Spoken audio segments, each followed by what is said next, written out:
You're listening to WKDW Radio 97.5 FM and KDWRadio.com, broadcasting from your station here in Northport, Florida, 97.5 FM. And the reason I say it's yours, it is our community radio station, and for all related emergency weather events, turn to 97.5 so you can hear directly from City Hall on any emergency updates being supplied by our professionals at City Hall. And that is what we've partnered with Northport, the city of Northport, and the radio station to provide the citizens of Northport. Mr. Pete Emrich, how you doing? Good, and you? I'm doing really good. So as a sitting commissioner, what's happening in the world today? A lot of things. Last Friday was the last day for qualifying for our group of candidates going forward for the election, and I do believe we have 7 candidates for the 3 seats that are, or districts that are open. That's a lot, isn't it? It is. It is. It's a good thing to have, more than just 1 or 2 in each one. It gives you a variety. And one of my suggestions to you, which I'm sure you're going to do anyways, is have each of them on your show and share their platform with everybody. Because I know Chamber usually puts on a debate between all of them and has questions answered and stuff. But I think it's actually going to be a very short process getting to August for the primary and then on to November. So hearing as much as possible would be very advantageous to everybody out there. Yeah, and there's a ton going on within the city now, and throw in an election on top of that. All these candidates need to kind of go through the process. We've got enough citizens groups out there that beat commissioners up now. I guess we might as well start beating them up before they get there. And I really haven't paid attention to any of those out there, so hopefully it's not that bad. But you never know when somebody says something and somebody can twist it around or just not agree with it, that the nastiness can come out, and it has in the past. But I think we got a good group of people out there, and hopefully they'll stick to their guns and come along as professionals. Absolutely. I was out at the farmers market on Toledo Blade over by Sarasota Memorial Hospital. Jake has done a fantastic job, Lola Blue, supporting that cast of great vendors. We had a great day. I saw David Duvall out there. I guess he's going to run against Andrew Sias. I saw our mayor, Alice White. She was out there for, I think, the second of the 3 weekends now in a row, supporting the farmers market. Kind of give us an overview of what is happening in Northport today that you think is a hot topic. Well, we're right in the ULDC, going through rezoning. The tip of the iceberg right now is we're getting into the budget. We're going to start having our budget workshops and special meetings, and it's going to be quick. Before you know it, it's going to be time to vote on the budget. And I would love to have more citizens come out and be part of that process. I'm hoping all the candidates will show up, and learn that process if they haven't been there before. It is a very, very good process that we go through. We've already gotten our books for the estimated budget. Hopefully, we're not looking at a millage increase, but as we go forward, that could change. I'm hoping it doesn't, but sooner or later, it will have to be adjusted. If not this year, starting next year. Let's kind of talk about that millage rate. Have we adjusted the millage rate in the last 3 or 4 years? Not in the last 3 or 4 years. And as a matter of fact, I believe I was mayor 3 years ago. We didn't have a single increase that year, including our districts, road and drainage, fire, or solid waste. We had no increases for that 1 year. and then we got hit with Ian. So that was good to where it wasn't impactful on the citizens to where we did have to have increases. So it was a good thing. So with the conversations that are out here, I think right now with taxes, it's kind of the big scare for everybody. Northport really hasn't raised the millage rate. That doesn't mean that your home value hasn't gone up, and the county hasn't assessed that. So there are some taxes that are not related to the city of Northport that could go up for the citizens, right? Yeah, we don't have any control over, what your house value is. You get taxed on that. And the districts and stuff like that is per household and what you have in your household. Like with fire, it's tier 1, tier 2. Tier 1 is for a basic house.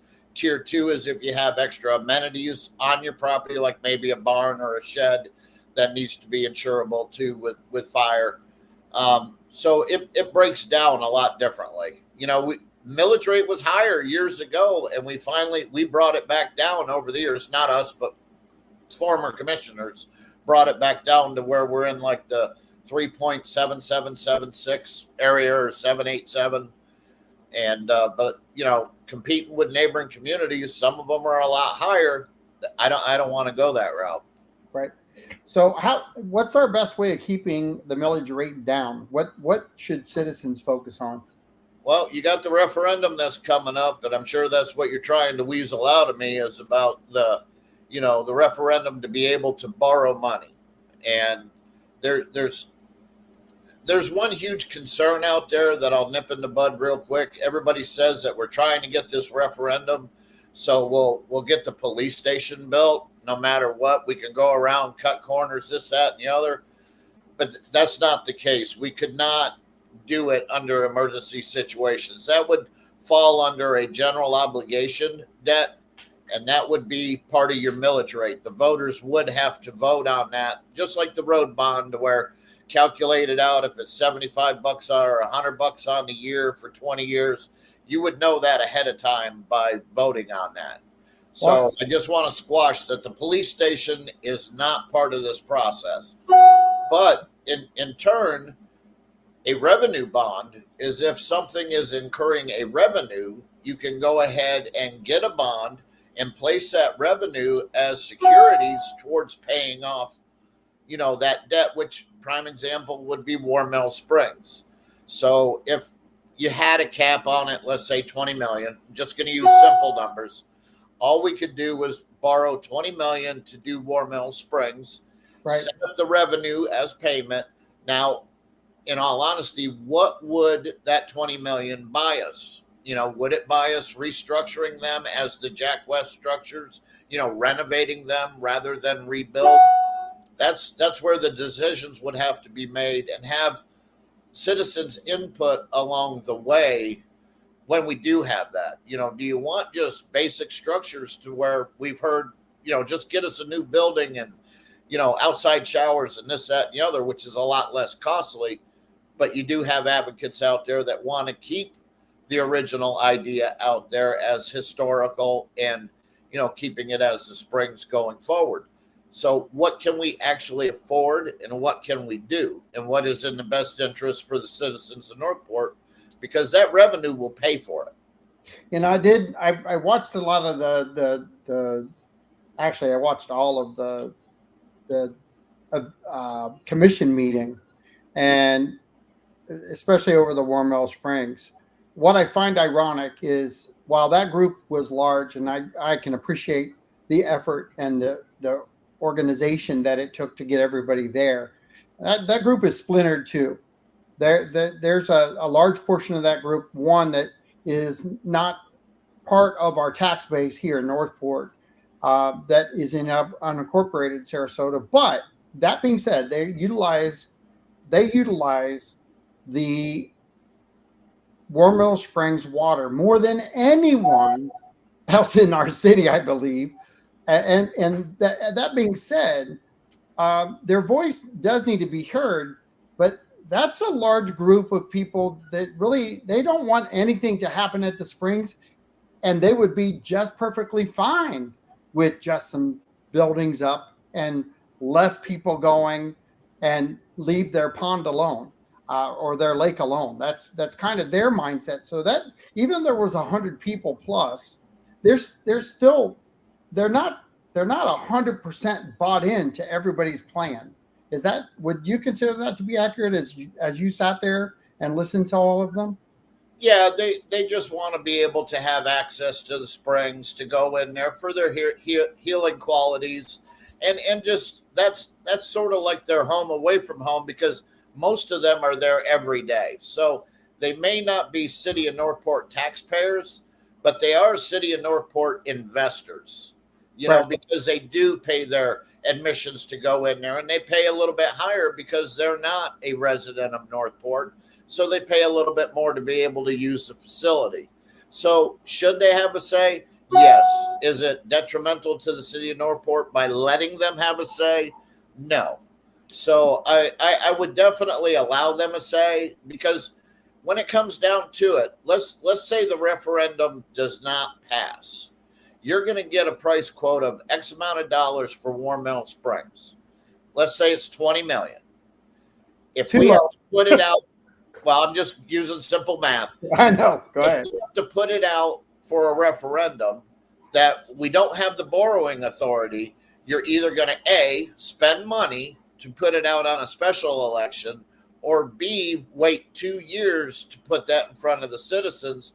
And by that time, you may now need $30 million to get the same things done as you could right now. And you're just investing the revenues from the spring to pay it back. So it's not on the taxpayers at all. Well, and I've looked at this through multi lenses, and I don't want to give my opinion on it because I've already pretty much, I think, given it. But I've been swayed, not just by Joe Luke. I've talked to Chuck English. I've talked to Robin San Vincente, and I've been swayed several different ways.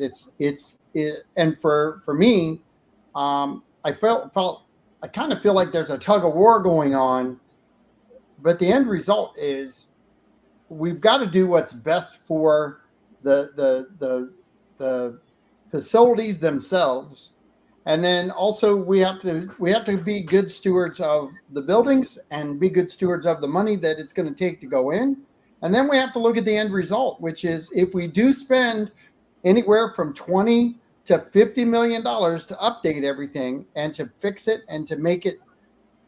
I'm just going to say water resilient, because I don't know that flood zone is ever going to. I just don't. It's going to take a lot of money to make it so it doesn't flood anymore. And we don't have that number, so it's a hard conversation to have.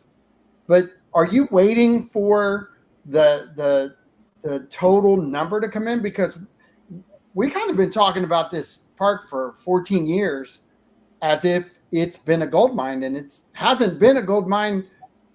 20 years before that, it wasn't a gold mine, and that's why it was in bankruptcy and struggling as a private business. So I kind of torn. I'm torn. How are you sitting? As far as your impression of what needs to happen there? Well, I believe that we're working on getting all the numbers, and I'm pretty sure that they said they would have them back by maybe October-ish for both sides of the fence. How much would it cost approximately? And these aren't going out for bid to see what they are, to have bidders put on there. But in today's construction costs, how much would it cost to go ahead and do it with the Jack West and keep all three buildings? Yeah. Or how much would it cost to demolish the three buildings, maybe keeping some of the artwork from the cyclorama, maybe keeping the cyclorama and just putting in admin buildings and showers? I think we were quoted $2 million for the roof alone on the cyclorama, and then it would have to be shored up, for flooding, because it would be in a flood zone, because that building is like 100% concrete. You're not going to be able to lift it, up to the proper height for being in a floodplain. The other buildings can, because they're like elevated off the ground already, and in some areas. So, but you have to wait and see what that money is going to be, and is it a good? Are you going to have a good return on investment? Are you going to have the people out there utilizing the facility? I'm not just talking money. I'm talking about utilizing the facility to be able to keep it going for the next 20 years and be able to pay off that, that nest egg that we're going to borrow to rebuild it. You've got to have that in mind on when you buy something. So, and I'm going to say this to you because I have a feeling you're going to agree. The voices that get the loudest tend to look at things like they got their way. And then there's a large majority of us sitting out here going, well, wait a minute, was that a good move? And we didn't get our voices rallied because we didn't realize it was going to do this to us. And I'm going to say this because I think it needs to be said. $20 to $50 million spent at Warm Meadow Springs. If that isn't done through the borrowing that we're trying to set up for the only city that doesn't have that, which would be Northport. I believe that's what the research has shown, correct? Yeah. All right. So if we're not able to do all those things, then we have to go back to the taxpayers. And I got to tell you, as somebody who is definitely talking to everybody on the street, if you're not paying attention and you got your head in the ground, people are not looking forward to any expenditure that is $20 to $50 million for a park. And I realize the historical value of the buildings. I get it. I totally get it. But when you go to everyday 87,000 citizens and you ask them, is it all right if we go ahead and raise your taxes to pay for the park? They're going to want to know, why aren't you paying for Price Boulevard? Why aren't you widening these roads? Why aren't you getting things done that everyday citizens are going to utilize? And it's an undertaking that you guys have to do. Where is the prioritization of the expenditures of money when it comes to what the city has to provide? No, that's true. I mean, and the thing about it is, with Warm Meadow Springs, we've got approximately 8 to 9 millions in the coffers right now that has been dedicated over time by past commissions. And this is what we've got to work with right now. Sure. Now, the first step that has to be done, regardless of anything, is water and sewer has to be taken out to the springs. With that project, I even asked in one of my agenda briefings and one-on-ones, in order to do that, that loop would have to be installed down Ortiz as well, because you wouldn't be able to just flush water over to the springs without having it come back and do its proper circulation. So whatever that's going to cost, I believe before we were quoted at $3 million. Let's say it's jumped up to $5 million. I don't know, but that's half of the money that we have for restoration. So that's number one. That would have to go down there. Sure, people can hook up on it in Warm Meadow Springs. We'll get that revenue back, but that's not immediate. That's down the road. So right. If you got $4 million left to spend on Warm Meadow Springs, where are you going to spend it at? They've quoted us like $700,000 just for demolition to get the old buildings out of there. There goes another $1 million. So you got $3 million left. Where are you going to put it? You got to have bathrooms. You got to have bathrooms and an admin. Can you get that for $3 million? Well, and I'm actually going to say this too. Using logic, no one wants anything built around the springs, but they still want the heavy equipment to come in and restore the buildings that are there.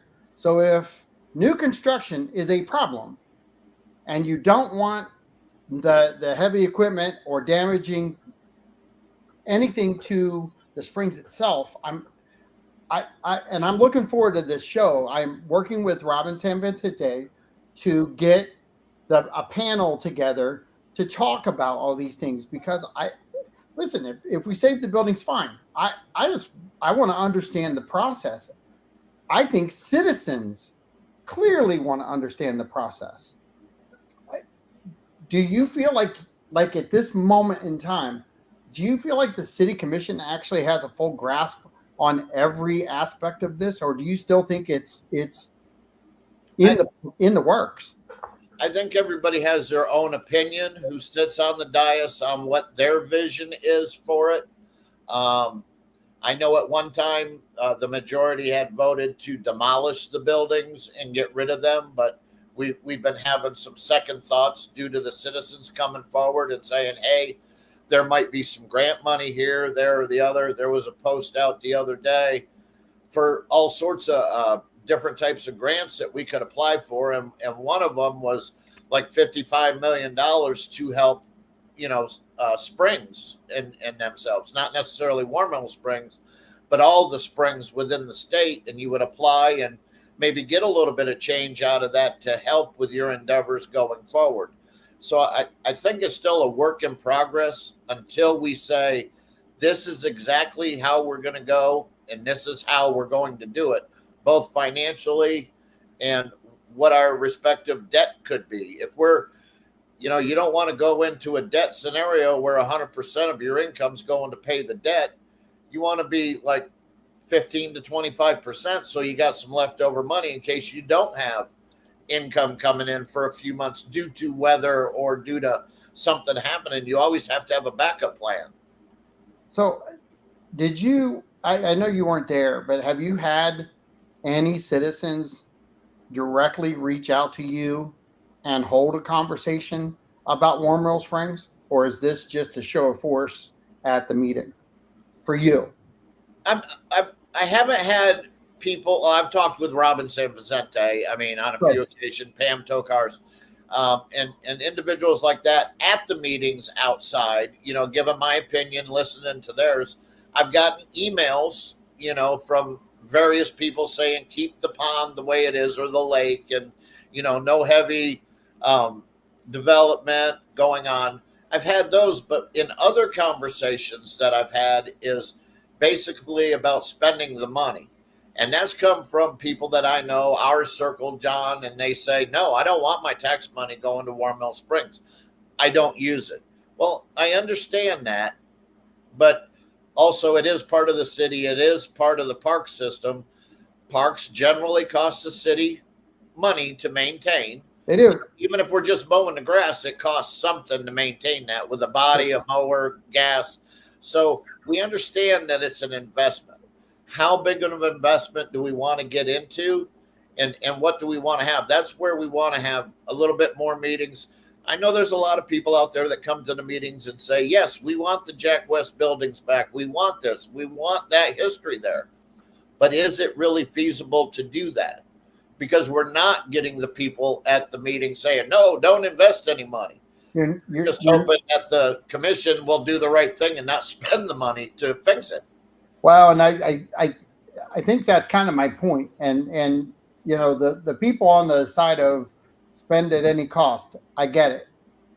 While that sounds like a good platform, and you have 100, 125 people showing up, if that was presented to the average citizen, where they actually understood, if you don't get heard now, and this is a problem that we have. This is not specific to Warmill Springs. This is a problem in general.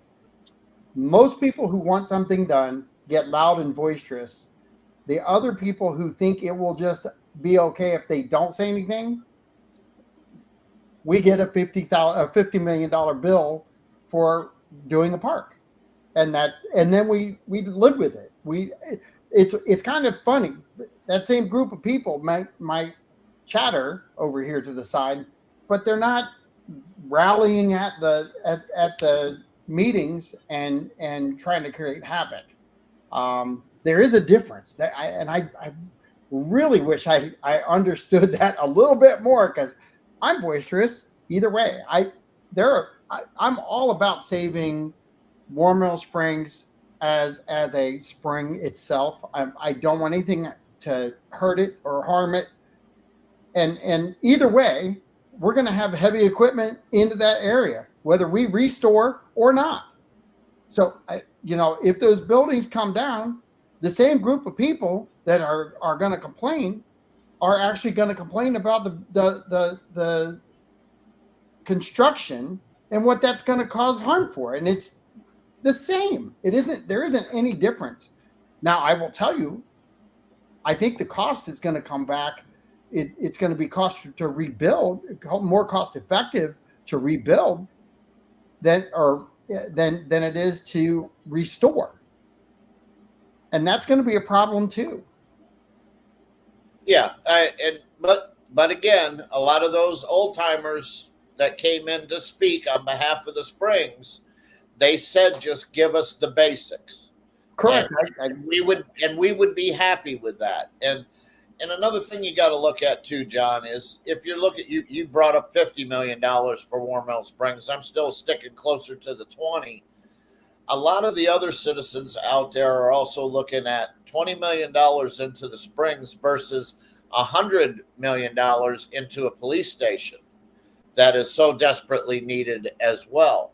So we got to try and work on both as best as possible to where we can get them both done and within sufficient cost, scenarios to where it's best for everybody. Well, 50 was my top end. It wasn't my bottom. I said 20 to 50. Right. So everybody out there in La La Land now, just relax, because I didn't say 50 million, and don't run with that number. But there is a window there of unsurety, and even the group that's on the other side, as far as I'm concerned, who doesn't want it, they don't know what the number is to save it. And neither does the group that wants to save the buildings. They don't truly know what it's going to take to save the buildings. They're just throwing their hands in the air, saying, don't take them down. We want to keep them. And that's what staff is working on now, is to get those numbers, right, so we can be better educated on what the cost would entail. Yeah, and that there is some importance to that. So War Mill Springs is one of those hot buttons. Price Boulevard, I saw some comments out there on Price Boulevard. That's already funded and ready to get going. We're still just waiting on plans, right, for the bridges? I believe that, yeah, there was some designs that needed to be done, but it's supposed to start this fall, early spring. So you've got some major citizens. Let's put it this way. Citizens have really major things to think about. They need to think about whether the city needs to be able to have the ability to borrow money, which we're the only city that's not allowed to. I think there's an undereducated population out there that when you say things like that to them, they sprout off into, here's what I know, and no one else can tell me different. Well, there's a lot to be said about an education to the citizens of Northport. And I think where we're lacking on not just War Mill Springs, not where we're at on Price Boulevard, and not even on this, but even when it comes to the elections, we're kind of stifled here with information out. It's go ahead. Yeah, and I believe that the city has to take responsibility for that as well, because at this point right now, with the referendum and with the language going forward, we're not even sure with a debt ratio plan on what we wanted to put in there. What's the debt ratio going to be over a 3 to 5, 10-year period? What are those parameters that we have to have? If we don't have that information, we can't give that to the citizens. And what that does is it leaves an open end to where they can evaluate it their own way and say they don't have a debt parameter. They can borrow to the moon, and then that's exactly what they're going to do. So unless you have that education out there, I think they're undereducated because it's our fault for not having all the plans and everything in place at this point. But the referendum isn't until November. So we have time between now and then to get the referendum written, legal, to put out an education base and have meetings and have workshops or even special meetings for that matter if we have to take action on items. I wouldn't want to see it come to a workshop. Let's do it in a special meeting, have the public there, have them give us the ideas on how they're seeing this, and they could say, hey, there ain't no way, we ain't doing that. Okay, what do we need to change then? Right. What avenue do we need to go to? Because it is something that we desperately need to have that access because of time. If you can't do it now with today's money, you're going to be doing it 2 years from now, in 2 years from now's money, and that could be a very drastic cost to it. It could double the cost. We've seen that come in With on COVID. Hornell Springs when we went out to bid. We had 9 million. We were told 9 million, and it comes back at 18. And that was in a short period of time. Yeah, and I know that some of those prices, everybody says all the prices have come down. Yeah, no, they haven't. They've been reduced. They're not where they should be right now, and cost to build is still high. Cost to restore is even cost to restore.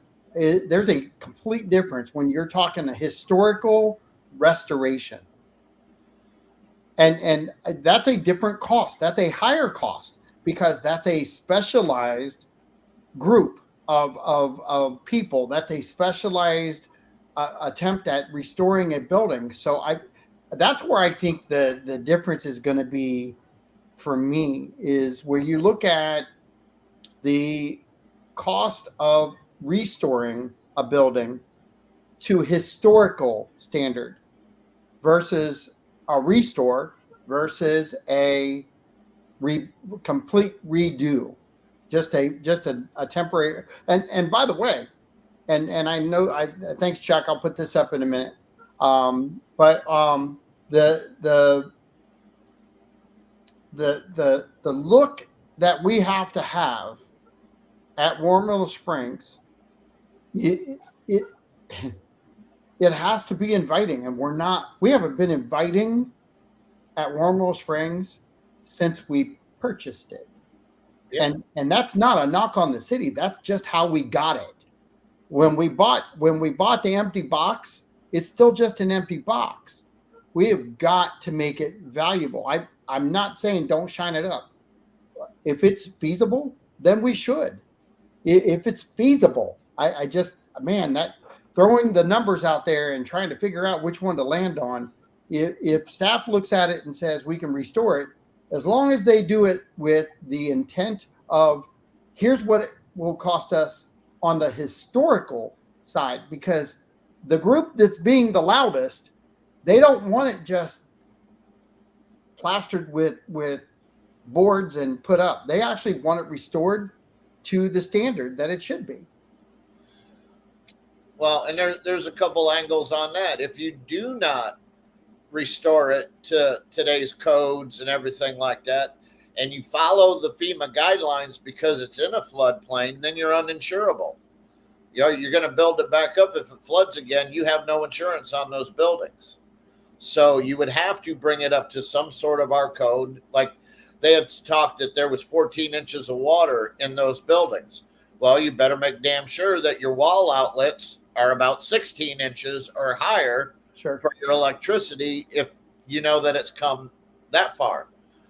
But there's a lot of stories and history behind the buildings as well that goes hand in hand with the Jack West. But not only that, if you go the length of one building to the end of the next building, that's the exact depth of the springs. So the buildings are actually told in the story of the springs, and there is history there that they want to preserve.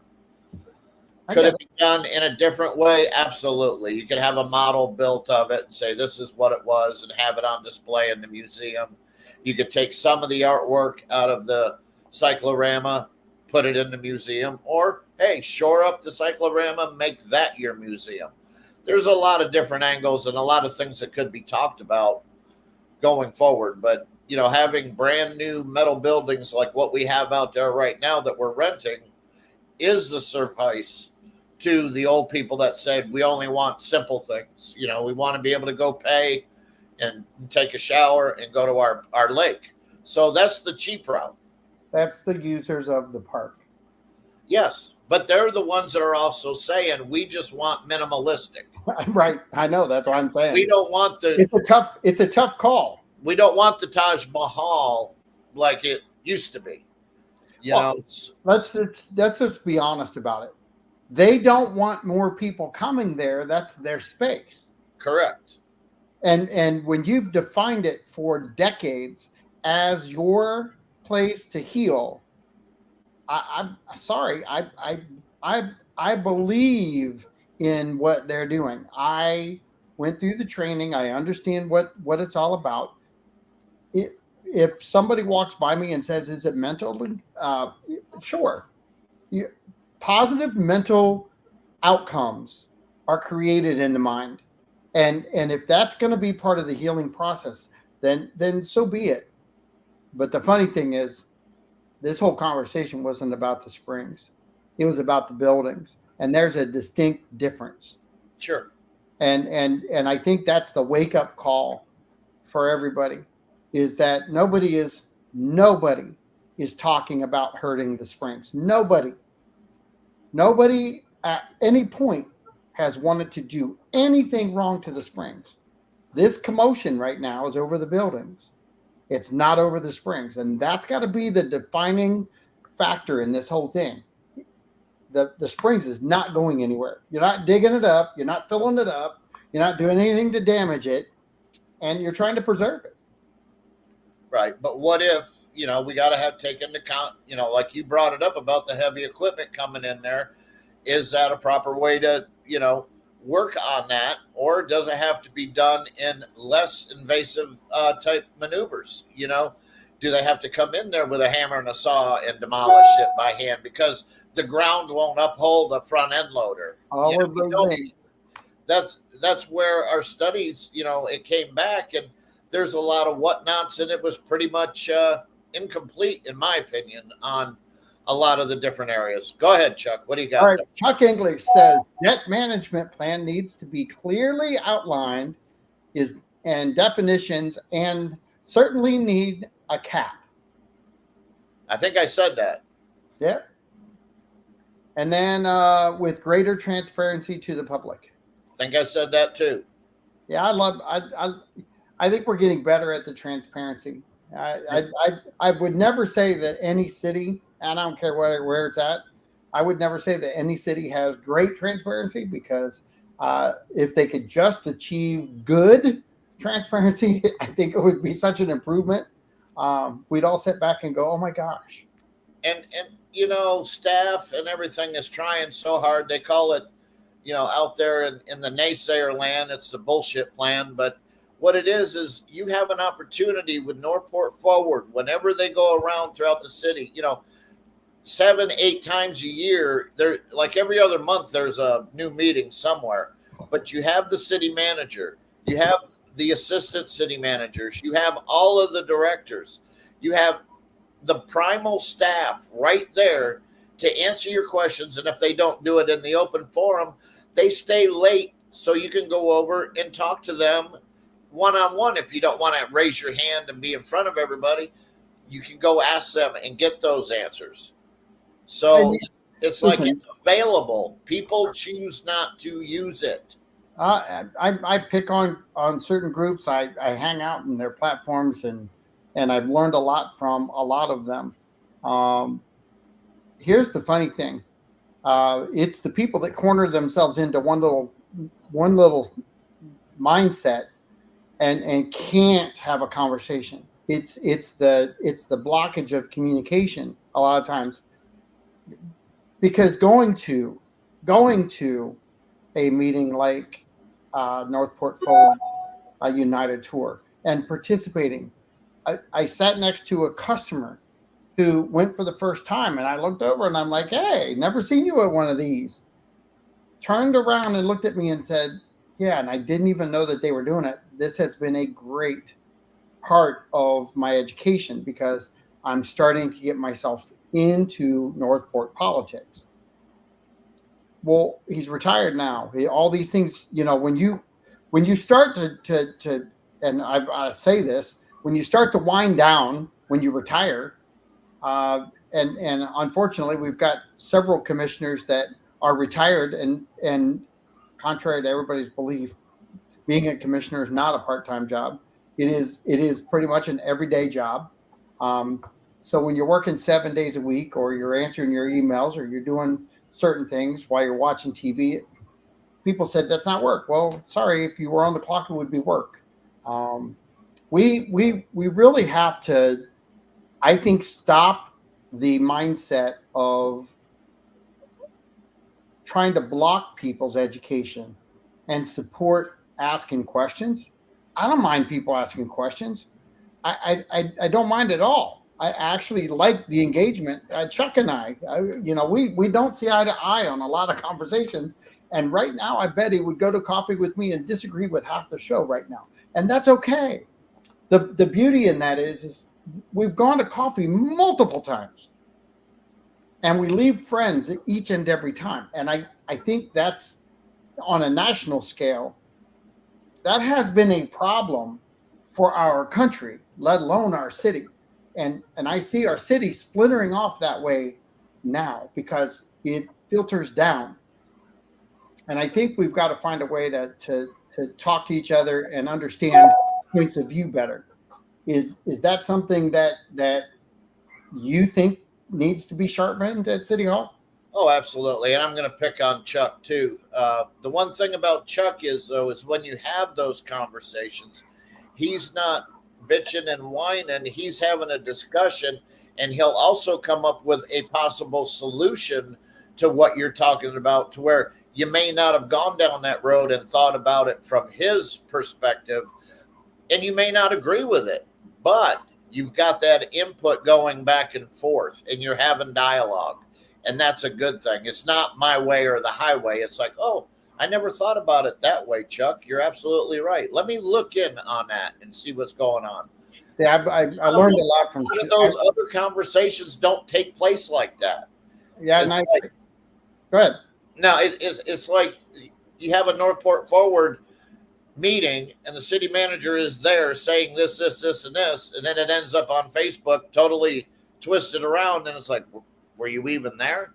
It's the same thing with candidates. You've got brand new candidates out there, but you got those well-wishers out there that push. We got to have good candidates. We got to have good candidates. But yet they don't step up to the plate to become a candidate. They want other people to do their bidding. And that's the way it's been. So be very careful when you're out there voting on who you're voting for, because you may just get what you didn't really ask for. So have a good voting season.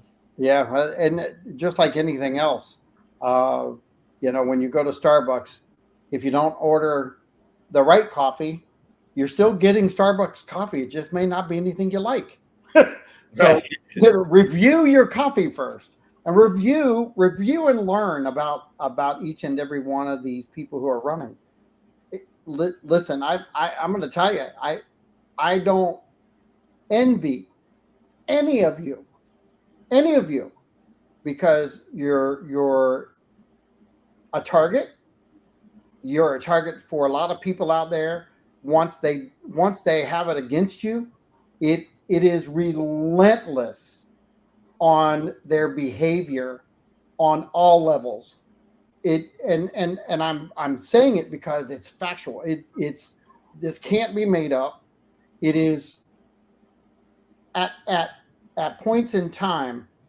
It is not even. This isn't local. This is across the country right now.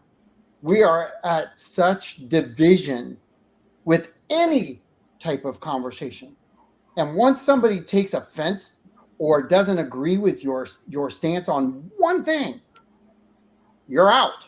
You're done.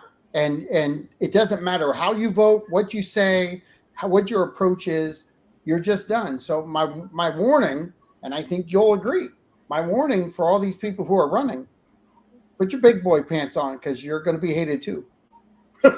Yeah. Yep. I definitely agree. They push, but hey, I can't do it myself, and they give whatever bullshit excuse they want to give because they can't do it. It's like, okay, then you know you just have your voice. That's it. So, Yeah. and then they twist the things to whichever way they want it twisted, and then that's their platform on. Oh, this is why the city's so wrong. Right. Is because this person is X, which is total crap, total lies, but it's been twisted out there, and now everybody's believing it. Well, and I'm going to bring this out too because I've heard this multiple times. I actually heard it this weekend. And while every commissioner does their job, I, I'm going to tell you, I 100% disagree with anyone who walks up to me and says there's only one commissioner doing their job. Only one. That's a bold-faced lie. It's not accurate. And people need to shut it down. Just because you lose a point of view with someone doesn't mean they're not here. Every one of our commissioners lives within the city. The conversation I had with David Duvall this weekend, I've spoken with him before. I had a great dialogue with him. I've had great dialogues with Andrew. I've Each one of you as city commissioners have been on the show. I've had ex-city commissioners on the show. The dialogue is meant to open up the conversation. It is not social media page where I'm just pushing an agenda. My agenda is listen, learn, ask questions. Chuck asked 2 questions. Where's everybody else's question? The naysayers of the world, where are you at? Where you throw all kinds of targets at people. I don't see you throwing targets now. It's amazing to me where you disappear unless you get a platform where you can go to City Hall and shoot your mouth off. That's the difference. Just because you go to City Hall doesn't mean that you're doing the wrong thing. But why can't people do the right thing all the time? It's not just one commissioner. I hate to say it. How many commissioners, Pete, does it take to get something approved in this city? 3. Minimum of 3. There's got to be 3 to get anything done. There has to be 3. Unless it's a super majority, then you got to have 4. Right. So I've got another. Chuck is asking the question, so Chuck's getting the majority of the time. Primary keys to politics: follow the money. Well, there's a good tip, and send it my way because I could use it. But I'd like to buy a vote, and if they have a voting record, follow that and vet them. Yeah, I think that's pretty much going to happen through the systems that are out there. I think the biggest thing is participate in that and follow it and get yourself educated. What is their vision and our community? And most important, please vote. I've said this now going on 7 or 8 years. I don't care how you vote. If you've never voted before, go do it. Okay? Yeah. Whether you are voting the way I want you to or not, I want you to go vote. It's funny. There are people that will tell you how to go vote, and they're not telling you to go vote. They're telling you how to go vote. Don't let anyone tell you how to pull a lever. I don't care whether you're Democrat, Independent, or Republican.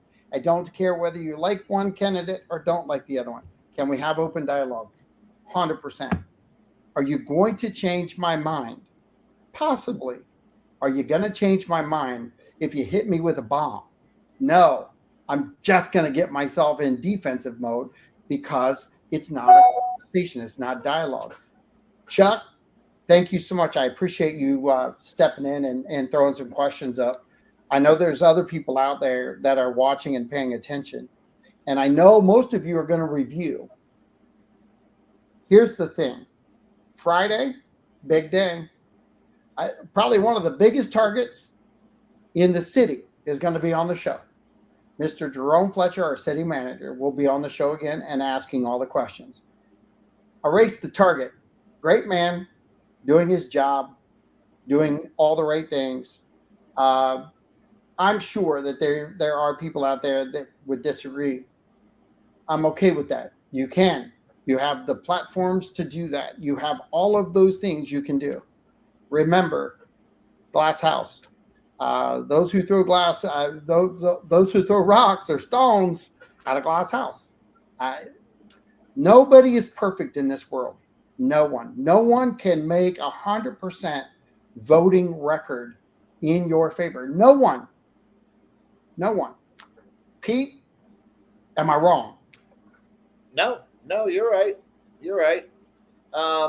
Chuck mentioned follow the money and all this stuff. Well, check out my campaign pages. There was not one dime, one nickel, one penny from developers. It was all from friends, family, and local businesses Sure. on both of my elections. So, and I'm going to say this. You know, I've seen posts about signs. Where are you going to put signs if you don't put them at businesses? correct. Well, Sorry. in political signs, they've always had to be on private property, anyways. Even That's my point. that never got changed. That's state statute, so that you got to be on private property. Education before you post. It's money. It's money. It's money. It. Look at where he put his signs. All right. If certain people aren't going to put their signs on certain pieces of property, you're never going to see a sign. Sorry. All candidates have to do the same thing. They have to walk the same walk the same talk. Can they get money? Chuck's not wrong, and neither's Pete. Can they get money from developers? Absolutely. They sure can. Nothing wrong with it. Nothing. Now, if you're bought off, that's a problem. I only have one suggestion for the country and the rest of you out there that are voting local and continue to say they're being paid off. And that's a hell of an accusation to make at somebody when you have no proof. I haven't met anybody that's being paid off. And I don't believe that any of you have been caught being paid off. Have you? No.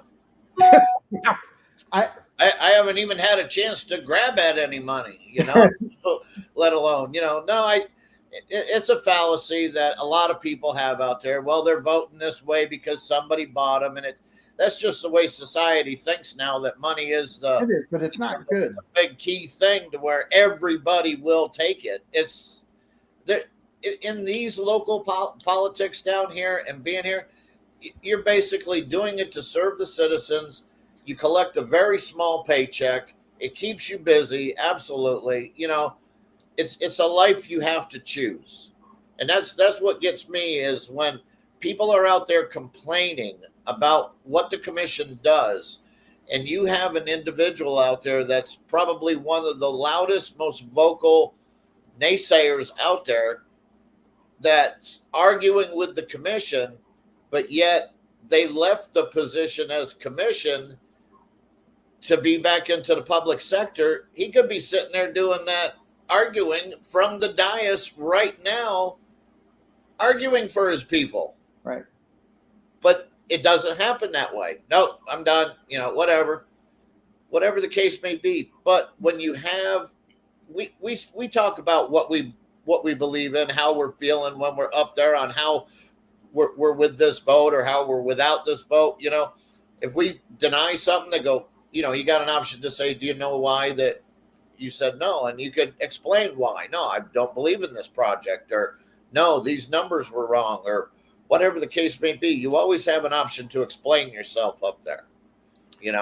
I find it curious sometimes that the people who, and this is not local, this is local and not local, it's statewide, countrywide. We take shots at people, and we've never had to make that tough of a decision. These are not small decisions. There's a backlash and I'm going to ask you this because this is again true. And hold on one second, Pete. This is John Rawlings with WKDW Radio saying thanks for listening in. We're going to continue on social media, so join us on Real Talk on Facebook. Real Talk 97.5. Put it in your search bar and you'll find us. Thank you. So we're now going into time and a half, right, John? Yeah, we're going into time and a half now, but you know, you've got you got to understand that whether you're a sitting commissioner, past commissioner, or one that's getting ready to be elected in, whether it's the sitting commissioner or a new sitting commissioner. Most of them have never had to make decisions that they're making now. Most of them. Correct. And we could actually go back through history and talk about past commissioners. And there's greatness and there's not. All the way through that. And yet, we're still here and moving forward. Whether you have greatness or not, we're still here moving forward. The city is not going to slow down. Do you see any signs right now, Pete, where you sit? Do you see any signs of how somebody could get this city to stop growing? I really can't. I mean, you got property owners out there that are building right and left, apartment complexes. People are going to be moving here, and they're going to be wanting to either open businesses, work elsewhere, but you're going to need more food chains, everything to accommodate these people. It's just going to grow, and everybody's coming to Florida, and Northport seems to be a good tag area for them to come because of its location. Did you have to make, prior to becoming a commissioner, the size of decisions that you were making? Is there a decision that you made in your life that was big as some of the decisions you're making now?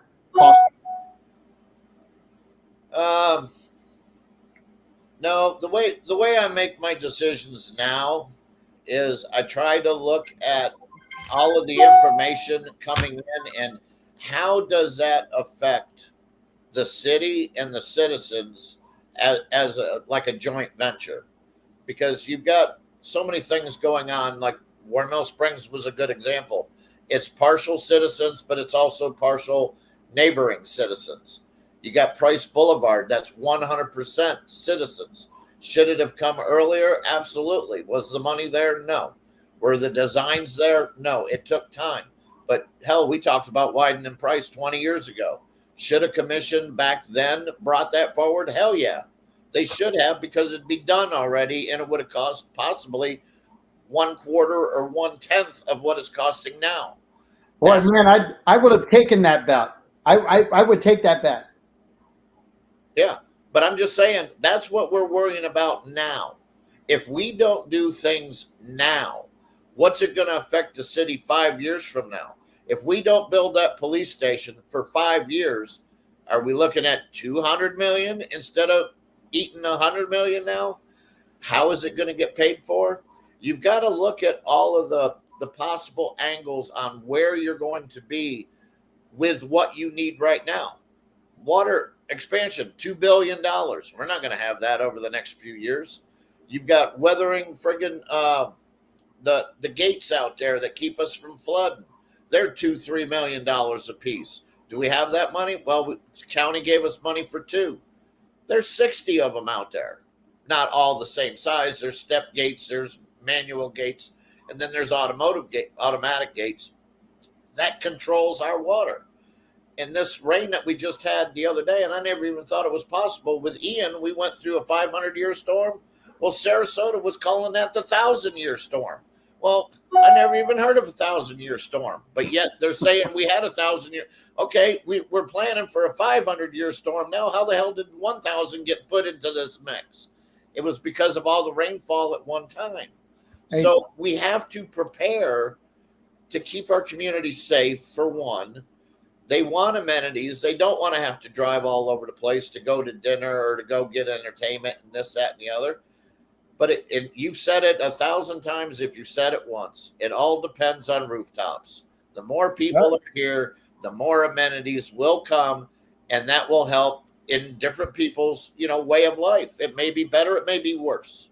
when we punch through 100,000, there's no looking back. I know. None. And it ain't 10 years out. If we stay on the current pace next year, we're going to be calculating it up, and we're going to be at 100,000. Because when all these apartment complexes open their doors, when the hospitals open their doors, come on now, it's not going to slow down. They're not building all these things because our population is going to decrease. They're building it because they're coming. Yeah. And it's okay. We do have to have some restraint on how they come. But property owners' rights, man, that's a toughie right now for me. And when all these changes come out, it's going to be a tough pill for a lot of citizens out there who should have been involved more. And all these groups out there right now that are behind, and you're behind big time on some of the issues that are out there. All these things will have to be looked at again. Can you, real quick, let's see, why are we still building at 100-year floodplain? Good question, Chuck. Why are we still building at the 100-year floodplain?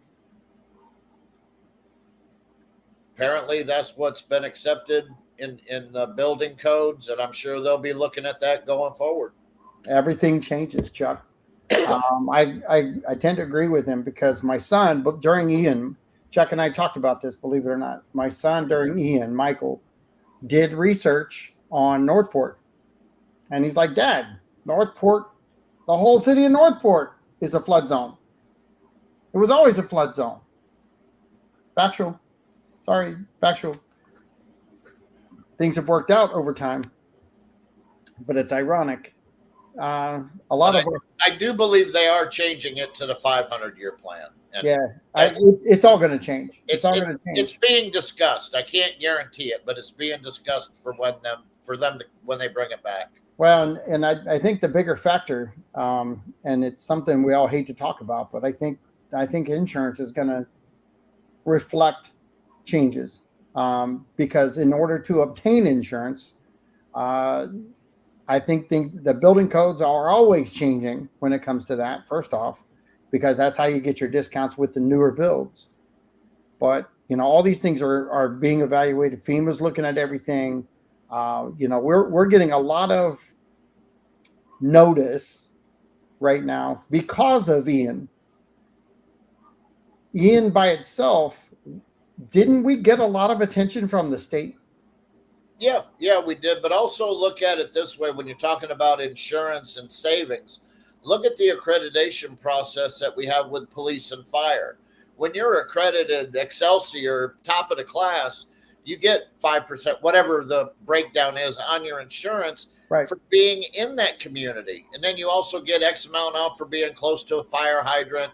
And within their accreditation, you get X amount as well. So the city's doing everything it possibly can to keep your rates low in insurance, in-house payments, in the millage rates. There's things we just can't control, and that seems to be a lot of the kicker that says, oh, my taxes went up 25%. Well, it may have on Sarasota County side, but it sure as hell didn't happen because of Northport. So that's what you got to look at when you get your tax, documents in is what did you pay the county and what did you pay the city? And those everything gets evaluated. I think every time and unfortunately, in the city, and not just the city, but the state, every time there's a storm, we get evaluated through a lot of eyes. The first eye would be insurance. They're the easiest way to describe what's happening right now is we've lost a lot of companies who are no longer here after Ian, and with all of that being talked about, everybody says stop talking about it. It's going to make it worse. Okay, not talking about it's going to make it worse. As we found out from learn from our past. Well, not only that, but I think we got to start fighting back. And look at another thing too. With this rain came another hot topic out there is mosquitoes. Right. And we're getting at our wits' ends on having to, have Sarasota County take care of our mosquito population. It's just every other day. It's like people are saying, "I'm getting bitten alive by mosquitoes." What's going to be getting done here? Well, they've done a task force. Hopefully, they'll listen to the task force. But I can't see them going to a lab and creating whatever in that lab helps us out in the field where the mosquitoes are growing and flowing and biting everybody. So there's got to be a come to Jesus meeting between us and the county on, well, do we stay with your program or are we going to go with somebody else's? And I tell you what, those talks have already begun. And they need to. We're different than Sarasota. We're different than Venice. Venice still has some empty land. We've got 17,000 acres over 17,000 acres of park and open space. So we've got those areas to contend with within our city limits. We got the national forests that they don't even spray. Right. It's within our city limits, and it's all up by Welland Park and everything like that. That's part of that whole group of 17,000 acres. All right. You got the ball field up there and everything, and it's like, no, we're not going to spray the national forest. Why not? Charlotte County they spray all the way up to their borders, and they do a fine job because they'll spray up near where the forest is, just so the mosquitoes won't come down into Charlotte County. Now that's being proactive. Well, it is, and do you feel, as our commissioner right now, do you feel like we're getting the attention we need? We are. It's taken leaps and bounds to get where we're at right now. And I'm sure that when we have our meeting with the county, this will be one of the top priorities we're going to talk about and possibly make a decision that day. We had a great rally around Warren Mill Springs, and I've complimented that group for being loud and wanting what they want. I talked about them being a fractured group because it was for different purposes. They were still focused on the one. They were still focused. And we've got to find those rallying cries to get our citizens focused on what matters to them and get their rally cry going, because these things have to be addressed. But is there a quick fix in government? Unfortunately, I don't believe so, because no matter who you have there, it's going to be a 50-50 person. And what I mean is 50% is going to be for them and 50% is going to be against them. No matter how you look at it, that's how it slices up. Oh, I don't like him because he's a Democrat. Oh, I don't like him because he's got black hair. There's all sorts of reasons and excuses they can come up with saying, I don't like him, his beliefs stink, whatever. Or no, he made a good point over here, I'm for him. It goes back and forth. People just love to be miserable and they love to argue, and unfortunately that's the case in today's society. Back in the olden days, go knock the crap out of each other, and then you got done and said, okay, we're going to vote for Theodore Roosevelt, and off they went and they voted. Whatever the case may be, it's tough times right now. It really is. Everything's expensive. Everything takes time, and they don't want to wait. And it's understandable but we have to wait. If it's a state statute, we have to follow that. We can't change it. You know, we might be able to make it more stricter, but we cannot make it more lenient. So if they're already pissed because it's strict, why would we make it stricter? Well, and that is true. Sorry, I had to reschedule an appointment, but you know, through this whole thing, if the citizens don't wake up, things are going to change. And the worst time to find out things changed is when you're throwing your hands in the air, when you find out you can't do certain things anymore. Those are numbers you can't get back. And that to me is there's a factor there. Just like when you guys have to make a decision, you're making the decisions because staff presents it, you guys try to dissect it, and as citizens of the city, which I think a lot of people forget. Yeah, and you got to remember too that when staff is presenting something, they're the professionals. They're the ones that have gone to school, that's had this training, that's gone through wherever they are in life, being an architect or being a finance person, whatever the case may be. They're trained to that point. So why wouldn't you have at least 75% of your thinking they're correct on what they're presenting? Always have 25% doubt in case something snags you in the back of the head and go, oh, I remember when I did this. No, you're wrong. So you got to have some openness in it. But to sit there and argue with an attorney that's probably knowing what they're doing or what they have done, it seems to be a little bit pointless unless it's attorney versus attorney, not layman versus attorney or layman versus architect. You're going to lose every single time. And you get individuals up on that dais that think they're the equivalent of these individuals, and they're nowhere close with their educational background, myself included. I'm not trying to pick on anybody. I'm including myself to where if something came up that I have no background in, I got to listen to what's being presented. Then I listen to what the citizens have to say, if there's any in the chambers. We go through meetings that you got nobody in there all the time. Hot topic, it's full. You should have people at normal meetings that want to be interested in whatever the case may be. If nobody's there to say anything, who do you take? You take what the pros say, you take what your mind say, and you vote by your mind and your heart. Those are the only tools you have. That's a great point. That is a great point. Rally the troops over what you want and disappear for the rest.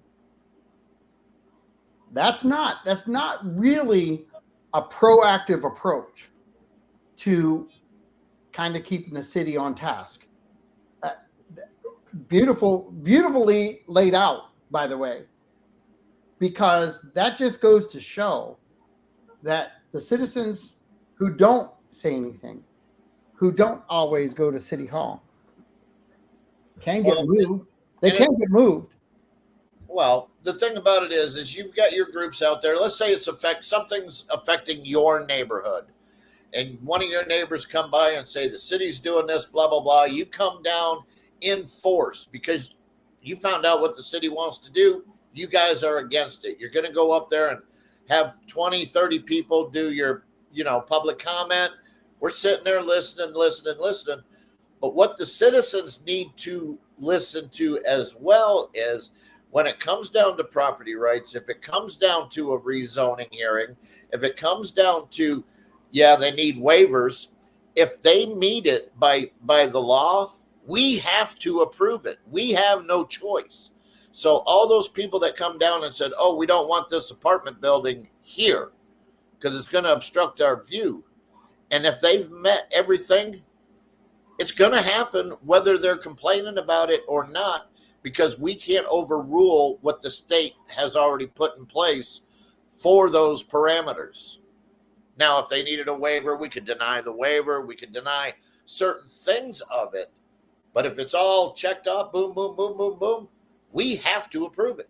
So that the perfect conversation is Sumter, where the builder 100% had the right to do exactly what he did because he had met all the parameters years ago. Yep, absolutely. And Same with the 320 project that just went out into the estates. I voted against it the whole way. Yep. Because I didn't feel that industrial needed to be out there because we didn't know what type of business was going to be out there. And I didn't think the residential should have been in the back end of the development. I thought it should have been home front versus home front and then put the industrial in the back if it were to happen. But I didn't have any right voting no, even though I did. It passed, but I should have voted yes, but I just couldn't do it because in my heart, I couldn't pass that because that's the estates. Those are individuals out there that have 3 to 5 acre tracts. They have little farm home fronts and stuff. They want to be left alone from the busyness. that's why they moved there. Absolutely. You know, it's I do business out there, so I love going out there. I truly love going out there because I can go away from the traffic and the chaos of the city just by going to the estates. Yep. I don't have to drive to Arcadia to feel that way. I just have to drive 5 minutes out my door and I feel like I'm in the country. And I can drive those back roads and look at the wildlife that's there, see some bald eagles, do those types of things that I like to do. Go see the park. It's an amazing park. Yep. You know, it's quiet, it's peaceful. It is what it is. It's what it's designed to be. That used to be one of my best places to go take a bike ride. I would go out and motor out there and cruise the loop and go around and just be at peace. Yeah. And there is something to be said about trying to maintain the feel of what we have. I moved here in 2000. Do I like all the changes? No. Did I see all the changes coming? 100%. Is there any way to slow it down? No. You can be a great speed bump, but you can't slow it down. You just can't, or you can't stop it. No more growth. I don't want anybody to build houses. Okay, stop. Everybody who owns a piece of land here in a residential area has a right to do that. And we just last week we had a quasi judicial proceeding go on, and I was reading through the backup, and I'm like, "Am I reading this right? I'm reading this." What an individual had a tract of land out near the estates, and they wanted to take it from their 12, 18 acre line. It was like a rectangle type property, and they wanted to change it into 3 acre plots for residential homes. I'm going, this has got to be backwards. I've never done one to where it's gone from a plot to being broke down into neighborhood homes. It's always been with developers. I want to scoot this all together, and now I want to build condos. So it was just a decent treat for once that somebody was looking the other way on that property. So with the rezoning, Chuck English again, because he's the only one asking questions. With the rezoning, they no longer have a right to build their homes in the areas.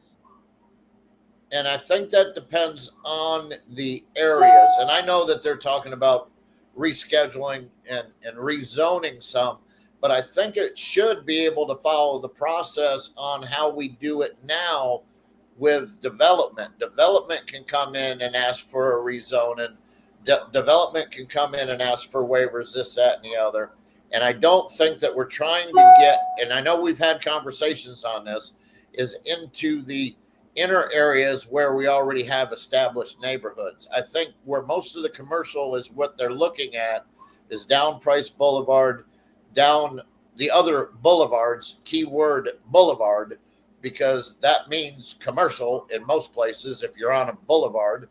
And then if you go out into Yorkshire and the different activity centers, one by Warm Mill Springs, Yorkshire, you got activity center out there by Sumter, Toledo Blade.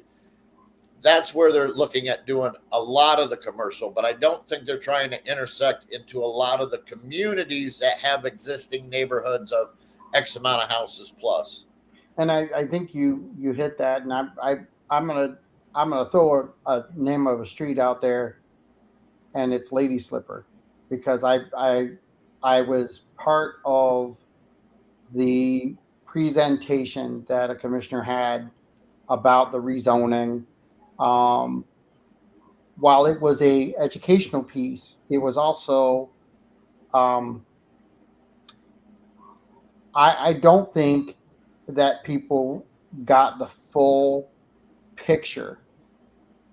And I know Chuck is probably going to chime in at some point on this, but the full picture of certain areas in our city, and I picked Lady Slipper on purpose because that is the lowest lying area in those four corners, and that has the most potential to flood, as it did with Ian. And anybody who lives back there realizes what happened. And I know Chuck, I was hoping Chuck at some point would say what year. I think it was 90 something. It might have been 1990 because we've talked about it before. 92.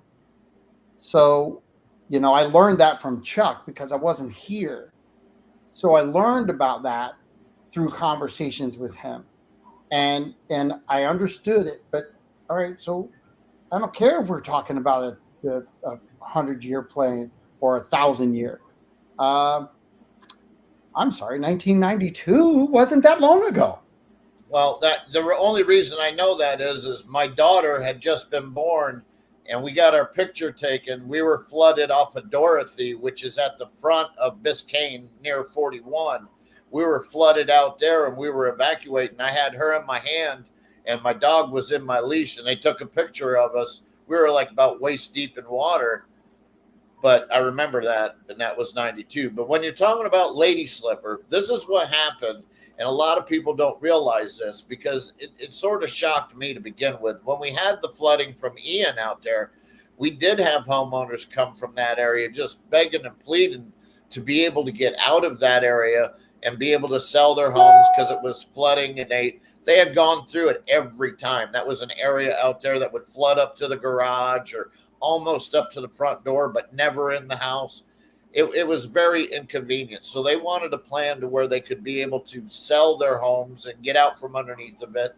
And that's where it came up to where, well, maybe we can make a commercial area out of this, which it would give them proper, money for their homes and stuff. And then when it got put out there to be talked about, all the homeowners go, we didn't know nothing about this. We don't want that. It's like, okay, are you sure? That's fine. But it stayed there because the hospital's coming. They're going to have to build up their area for flood. Yep. Where's that water going to go? It's going to go to the lowest area anywhere near it. So what was proposed that's being talked about for that quadrant is to possibly keep that natural to where you could have some ecotourism back there to where you could have a little shack and rent some canoes or whatever back in that area and leave it mostly natural to where it's still going to be a Florida floodplain. But, about those houses, I don't know what would happen with them if they were bought out or whatnot. But any day now, you have another flood back there. There could be no houses. Well, all right. It could happen. What really could happen, and we're talking about 1992. We're talking about the flood now in with Ian. That's not 50 years apart. No, and we also had flooding out there before Ian, like right 5 years ago. Right. So at some point, I hate to say it, the city's not going to make this call. The insurance companies are. Absolutely. They're going to step in and say, listen, there's no more insurance. If you're buying a house and you're financing it in that area, reevaluate now, because something's going to change. I'm just telling you, if it were me, I would reevaluate if it was my dollars going into that area, and it has nothing to do with the rezoning. That's the ironic thing. It has to do with what's happening within that corner. The rezoning, if you pay attention to what the rezoning is, the rezoning actually gives you a transition to make your property more valuable. It does. It has the potential. And everybody thinks, well, they're going to come in, and if it's rated commercial, they're going to come in and bulldoze my house. No, you can stay in your house for as long as you live, and that's not going to happen. But if you do go to sell or this, that, and the other, then your property does become commercial, mixed use, whatever the case may be in that area. But they're buying it for that reason. If they buy an empty lot on mixed use, they're not wanting to put a house there. They're wanting to put, maybe 3 or 4 lots together and make a little shopping plaza. I don't know what they have in mind. Chuck says part of the plan for I-75 is the transfer of mitigating of flooding to the developer, and from his history, originally planned, no houses should have ever been built in that area of Lady Slipper. Chuck and I wait. Do Chuck and I agree? Oh my gosh, Chuck, let's have coffee. I didn't think we agreed on that. I don't know, John. You guys better have a beer on that one. I think so. That's definitely going right there. I'm going to see Chuck and have a beer. That's a for sure thing. That's the one thing I haven't done with him. But how great is that? Here's the funny thing: this coming from a guy who understands the whole thing. Sure, absolutely. It isn't me. I understand what's going to happen if the insurance side of things gets hit 1 or 2 more times in the next 20 years. They're not going to look at that corner favorably anymore. And there's another area which is not Northport, but it's unincorporated. It's at the end of the estates at the Van Camp area, where it floods out there every year, and all the homeowners have to park their cars up by the Van Camp road so they can get in and out of their houses to go to work. And that floods out there about every other year. But that's Sarasota County, but it still floods. I know we're over time. Are you good? Did you freeze up, or are you still there? Who, me? Oh, I'm good. Okay. Are you good? Are you good right now? Are you all right? We can talk for a few more minutes. So I'm going to ask you this, because now that we've had this dialogue, it's kind of bothered me a little bit. Do you ever tell a citizen what they want to hear instead of what they need to hear?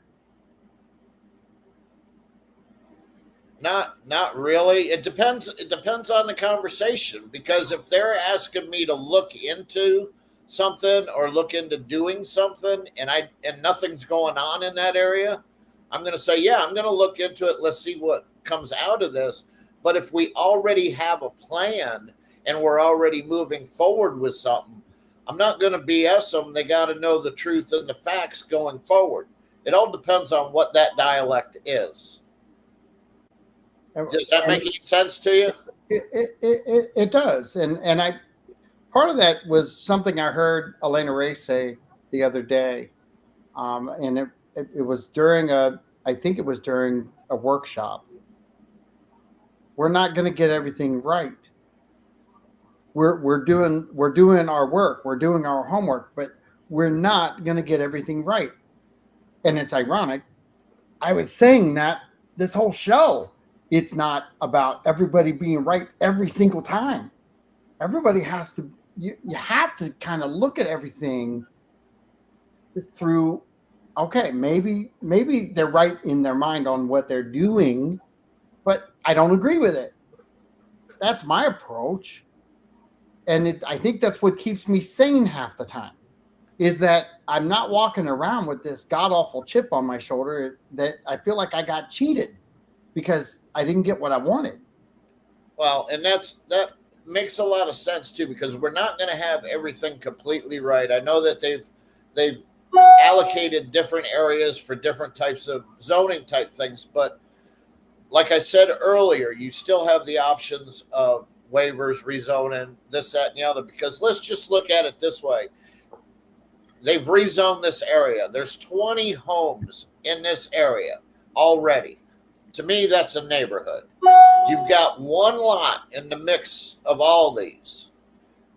Who the hell is going to combine lots to bring in a development or anything like that? So what would you rather do? Leave that lot sit there empty, or allow somebody to finish that neighborhood and build a house on there? Because you would definitely get some tax revenue from the house, not as much as mixed use, but if that property owner owned that, allow him to build a house and let him come to commission and, talk about that. We did that with two or three properties already before the rezoning, and we excluded them because they had permits in already and they were ready to build. So Okay. it's like, but they were denied by the building department saying, no, you're not going to build. And then we looked at it. We had meetings with staff and everything. And when you looked at it, it was a neighborhood already. It was on a cul-de-sac for one area. So who's going to want to have a development on a cul-de-sac with a bunch of houses? So the lady put in her request and it was approved to where she could finally build her house. I mean, there was mistakes made, and they seen it after this lady started coming, going, "Hey, something's wrong here." And So that is just like the group that went to Warm Mill Springs. That's how you get stuff done. Whether I agree with it or not, that's how you get something done. correct. You've got to come forward, and hence the citizens that don't want to see their taxes go up. They never start complaining until you actually put something out there that it's going to go up. Then you're going to see everybody show up. Well, and look at it this way: we're at 3.76778 or whatever the hell that number is right now. We could be over 4 within a very small jump, but don't just add the 4. That's millage. Now, what if we have to make a correction in road and drainage? What if we have to make a correction in solid waste? What if we have to make a correction in fire? All right, now your property's just gone up this past year again. So here comes some more county taxes. That little small midget going up in the millage could affect you in huge percentage increases to where, hell, it could be an extra $500 on a year if you add it all up or more. Right. And not a lot of people can afford that. Right. And we still are. Listen, this is a great city. It is a great place to live. We have more things coming. We have people that have moved here with the understanding that we're not what we said we were, and I think they're growing into it. We've had people fight to leave us, and they're staying. Through your tenure, you've watched a group of people want to leave being in the city of Northport. I don't know that we had that de-annexation.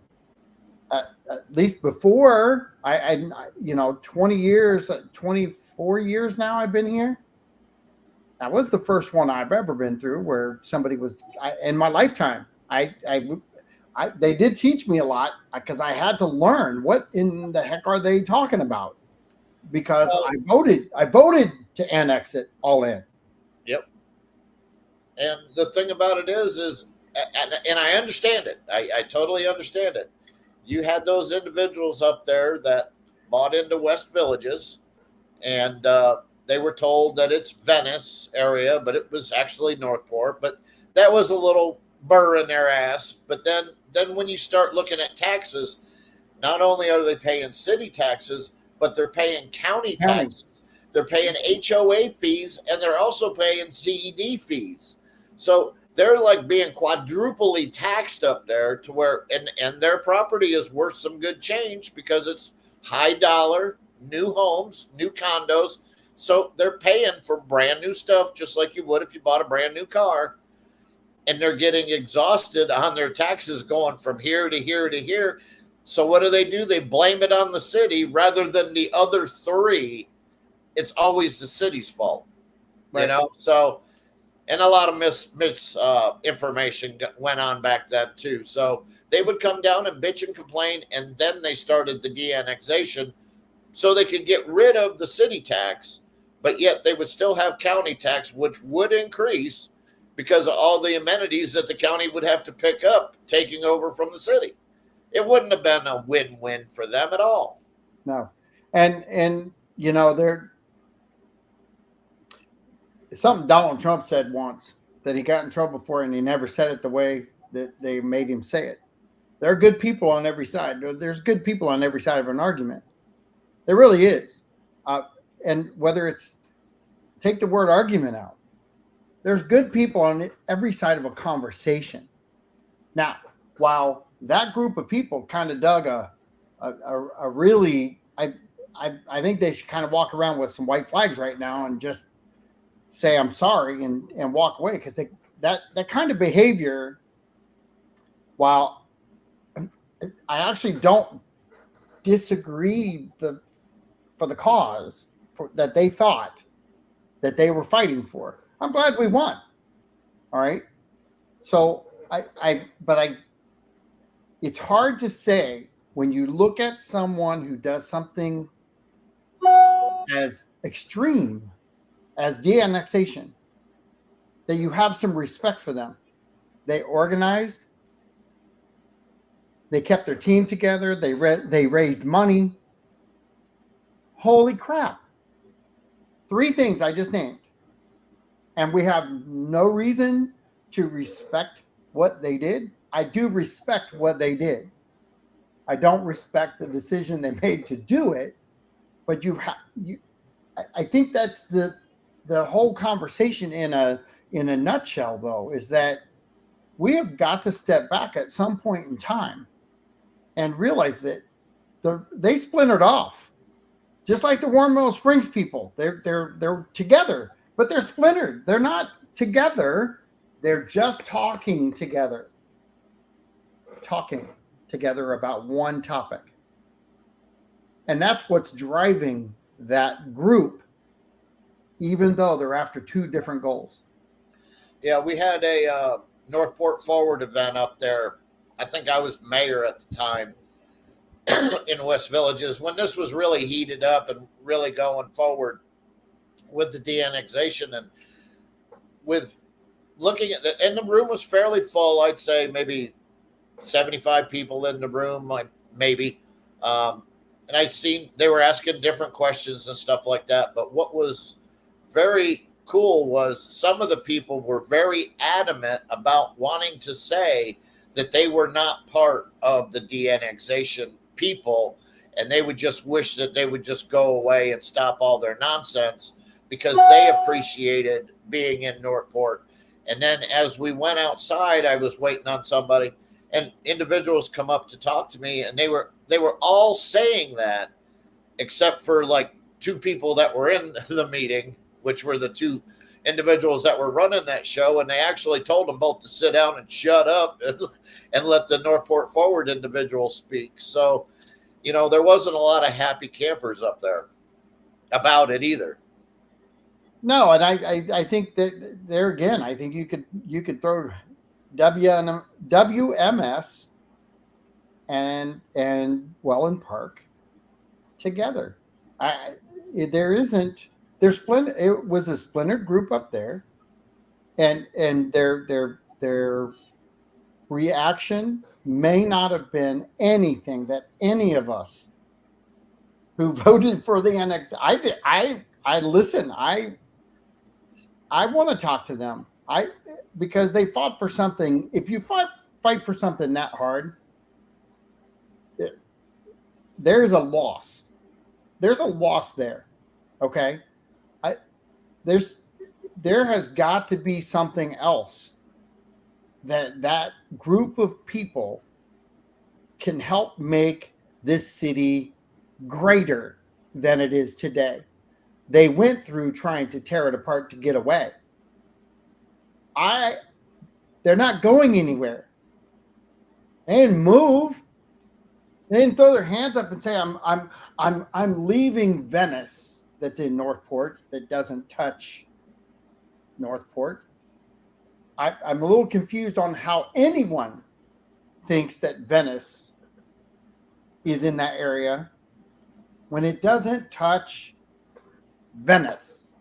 It doesn't meet up. So that whole thing was over a mailing distribution office location. Yeah, and when you look at Venice, Venice is a lot like Inglewood, who's a lot like Port Charlotte. You've got certain areas within Venice, which I consider Venice, which is like the main street, the island. That is like your hosh posh Venice area of your elite that people know about. But you've got areas outside of Venice that are just like Highland Ridge or Country Club Ridge that are regular working class homes. That's nothing special, just like Northport, just like Port Charlotte. But they still say that it's Venice, and that's fine. But one of the funniest things up there was, and if I can remember, you just threw me off track, was the it'll pop back in, but go ahead. That's one thing with this injury. I lose short-term memory. So, well, give everybody an update on your injury. How are you doing? I'm doing okay. I go see my neurosurgeon on the 15th of July. So I also got to get more x-rays.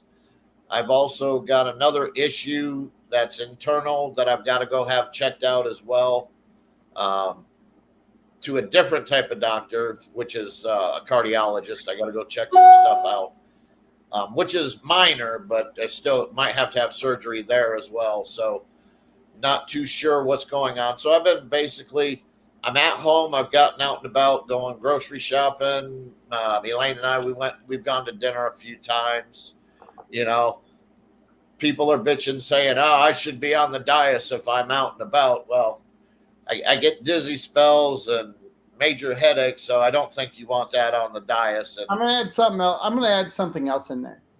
So going to the dais and going through one evening, sitting at the dais with 100 people wanting to speak and go through that process that went on. Ironically, commission gets yelled at for not listening, and they got yelled at for listening because people were upset because the meeting went on for so long. Okay, y'all wanted to talk, so you got your chance. Okay, good. Get it out of the way, move on, and don't complain about it, but you had your voice. But if you'd have done that one night, first off, you got to get a ride to and from because you can't drive. Yeah, I can't drive. So, there are things happening with your injury, and people need to wake up and understand it, that it's not it ain't the best situation for you to be in, or anyone. I worked the level 1 trauma center, and I'm going to tell you right now, there is no comfort in wearing the C-collar. And there are a lot of days, I'm sure, a lot of days where, first off, you don't want to have it on. And the second side of that is you can't endure the day. Yeah. And it does get hot because, it's summertime. It's going to get hot. Yep. But the main thing is you brought something up. I can't drive. So let's do with these chronic complainers. If I was to go to the dais and have to have staff come pick me up, take me to the meeting, then drive me home, now I'm abusing staff because it's not their job to make sure I'm at the dais. But my wife works. How the hell else am I going to get there, to the meetings? So it's like I would have to inconvenience a friend, pay out of pocket for an Uber or whatever the case may be. But take some of that money that I brought up the meeting the other night real quick. Elaine took a picture of me at like 2:30. And I'm like, I'm awake, but I'm slumped over in my chair because I'm trying to get comfortable and stay comfortable with my neck. And I was at that meeting all night long till we were done, and then I signed off. But I was here in my recliner, still uncomfortable, but I was there. Well, there's, I've been around it, been through it, with taking care of patients. It is no fun. I hope that people can just step back and get some real in their life, because obviously you need some help with that. And I'm glad that you're sticking to what your doctor said to do, because along with everyone else, if something were to go wrong, what's the alternative for your neck? Well, I'd be surgery, and my neck, I wouldn't be able to drive ever again because my neck would not move. And right now we're working on trying to heal without having to have that surgery. But with what I said about the individuals that may complain or whatnot, they have the right to say whatever they want. They create up whatever stories. They get very creative. But what I do want to say is there was a lot of people out there that supported me, brought meals over, made sure Elaine was taken care of. You were one of them, John, and I don't want to name names, but there was quite a few people that came by, and mainly because I might forget one or two of them, and I don't want to mention that, but there was groups out there, all I could do is from the bottom of my heart thank them, because even if it was something very minor as taking the time to make a meal to bring over that we had that night, saved us so much time, me so much pain, so much energy. It was a blessing every time that happened. Now, I couldn't spend a lot of time talking with people. They would basically come and go because I couldn't move my neck very much. It was very, very sore, and it still is today, but it's getting better. Right. Well, listen, the naysayers are going to do what the naysayers do. And they're everybody's got a job. Everybody's got a job. That's the funny thing. And these jobs that we're talking about, it's the most thankless side of the job. Whether you're on a conversation with somebody and you agree with them and they're not right, but they have the fortitude to move forward through it. Okay, good. That doesn't mean that you're perfect on everything. If city staff can make a mistake, if John Rawlings can make a mistake, if Chuck English can make a mistake, and I know he makes many. Oh, I'm calling out Chuck.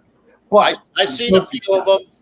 Huh? Yeah, you've seen a few of them. But listen, we've all got to figure out how to step back and really this going after people and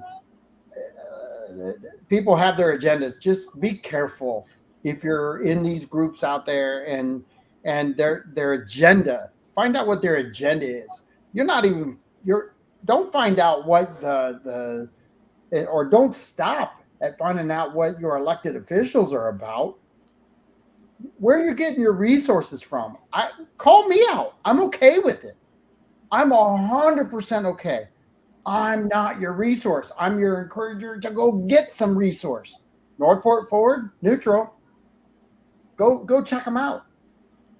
Sit down with your city commissioners. Write them an email. Call them on the phone. Find out what they're about. Sit down with citizens like Chuck. Sit down with citizens like Robin San Vincente. Sit down with them. Try to open dialogue. If they don't open dialogue, bye. Just tell them goodbye. Now, if they come back, open dialogue. I'm going to tell you something. There are people that will not open dialogue, but will make sure that you're shut down. It'll happen. Like, They just don't one get to last shut thing. you down. If you're sitting up on the dais and stuff like that, you got people that want to come up and give public comment, and you want to give them the attention.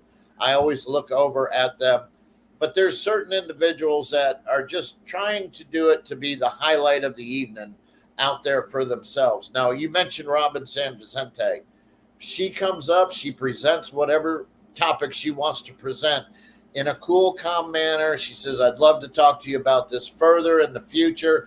And there is a dialogue there to where you do want, when you get done, you say, hey, I got some information for Robin. Let me catch up to her or make some time. And I've talked to her on numerous occasions outside the dais, out front, just in passing, having little chit chats. Yep. Got no issues with that. But when you get the individuals up there that go in and go, oh, I just want to make sure Fletcher's awake over there. How many people are going to listen to you when you come across like that? Lost my vote. Yep, you're already coming up there with the negativity, and that's all you're spreading. Worse. Some people will pick up on it and say, "Oh, you're the greatest thing since sliced bread," since they're doing all the time. But really, it's like, okay, we are a commission. We work as a body. So however that body goes, we are all part of it. So I will say this on that, on a professional level. I don't think I've ever done it. 60 years. There's such a thing as respecting somebody on the other side. There's something to be said about how you carry yourself when people aren't watching. Most people can do that. There's something to be said about people who need to feel better about themselves, to feel bigger in the moment. They're not leaders. People who do that are not true leaders. They need some direction. I'm not saying they can't be. I would much rather have a leader like Robin or Chuck or any of these individuals out here who are fighting for a cause, even the guy that did the de-annexation. I would rather have an open dialogue with him. I've never met him in person. I do want to meet him because there's something to be said about being able to engage on a professional level and build a coalition of people. How can you not respect that? I understand that there was a coalition of people there. I'll promise you that split party that was there, half of them or more didn't agree with some of the behavior. The ones that did and applauded it, I'll have a dialogue with you, but there's something to be said about how you carry yourself. You lose some mojo. You do. You lose some juice. And that's how I feel. I don't. Right. And the one thing, the way I was raised was you always get more with sugar than you do salt.